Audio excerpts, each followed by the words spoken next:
ମୋ ସାବିତ୍ରୀ ଓଷାର ଶାଢ଼ୀ, ଇଏ ଗୋଟେ ଶାଢ଼ୀ ଇଏ ଗୋଟେ ଶାଢ଼ୀ। ଏଇ ଦୁଇଟା ଶାଢ଼ୀ ଭିତରୁ ଆପଣମାନଙ୍କୁ କେଉଁଟା ଭଲ ଲାଗିଲା ନିହାତି କମେଣ୍ଟ ମାଧ୍ୟମରେ ଜଣାଇବେ। ଇଏ ହେଉଛି ଶଙ୍ଖା, ଇଏ ହେଉଛି ଚୁଡ଼ି, ନେଲ୍ ପଲିସ୍, ଇଏ ବିନ୍ଦି ଆଉ ଇଏ ହେଉଛି ସିନ୍ଦୁର।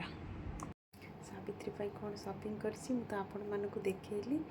ଆଉ କାଲି ତ ସାବିତ୍ରୀ ମାନେ ଓଷା ଅଛି, ମୁଁ ସେଥିପାଇଁ ମେହେନ୍ଦି ବି ଲଗେଇ ସାରିଛି, ଲଗେଇ ଦେଇଛି। ଆଉ ଦୁଇଟା ଶାଢ଼ୀ ଭିତରୁ ଆପଣମାନଙ୍କୁ କେଉଁଟା ଭଲ ଲାଗିଲା ମୋତେ ନିହାତି ଭାବରେ କମେଣ୍ଟ କରି ଜଣାଇବେ। ଆଉ ଯଦି ଭିଡ଼ିଓଟି ଭଲ ଲାଗେ ତାହେଲେ ନିହାତି ଭାବରେ ମୋ ଚ୍ୟାନେଲକୁ ସବସ୍କ୍ରାଇବ୍ କରିବେ, ଲାଇକ୍ କରିବେ, କମେଣ୍ଟ କରିବେ। ଏପଟରେ ମୋ ପୂଜା ଥାଳି ରେଡ଼ି ହୋଇଯାଇଛି।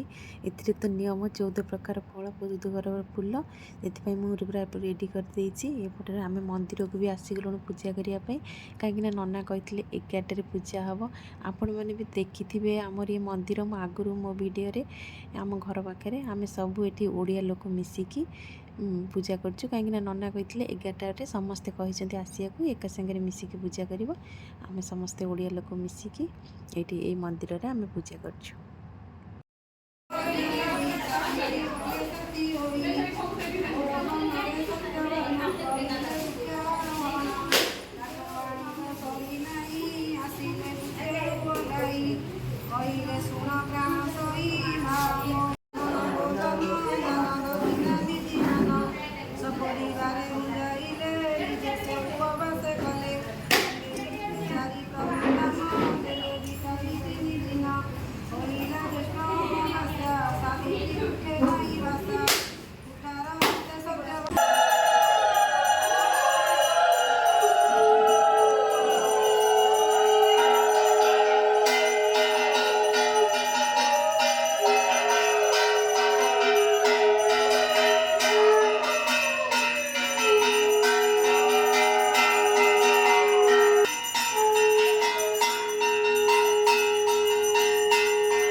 ଆମର ଏପଟରେ ଆଳତି ସରିଗଲା, ତାପରେ ଏପଟେ ପୁଷ୍ପାଞ୍ଜଳି ଦେବା ଚାଲିଛି।